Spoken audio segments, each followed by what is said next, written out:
गंदम की कटाई के साथ ही बदलते मौसम और गैर यकीनी सूरत हाल ने किसानों और आढ़तियों दोनों को शदीद तशवीश में मुब्तला कर दिया है। देखते हैं मोहम्मद अरसलान की ये रिपोर्ट। मेलसी में गंदम और कपास की काश्त क्वालिटी और काउंटी के हवाले से अपनी एक पहचान रखती है। महकमा ज़राअत के मुताबिक मेलसी में गंदम इस साल टारगेट से ज्यादा काश्त की गई है।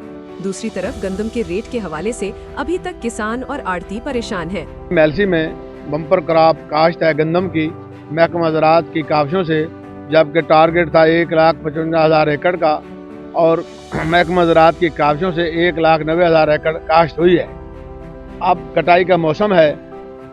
पंजाब हुकूमत मुख्तलिफ रिलीफ किसानों को भी दे रही है, ज़िम्मेदारों को दे रही है। हमारी अपील है कि अब अच्छे रेट से गंदम काश्तकार से खरीदी जाए तो इंशाल्लाह खुशहाली आएगी। किसानों का कहना है कि मौसम की तब्दीली के बावजूद हुकूमत की जानिब से दिया गया टारगेट पूरा किया है। उम्मीद है हुकूमत किसानों की खुशहाली पर तवज्जो देगी।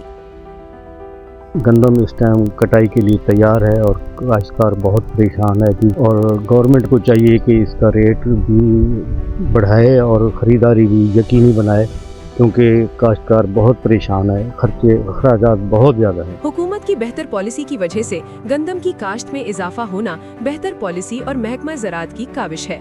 गंदम की कटाई का आगाज हो चुका है, मगर दूसरी तरफ किसानों ने इखराजात पर बात करते हुकूमत से मुतालबा किया है कि इखराजात को मद्देनजर रखते हुए खरीदारी को यकीनी बनाया जाए और रिलीफ का ऐलान भी करे।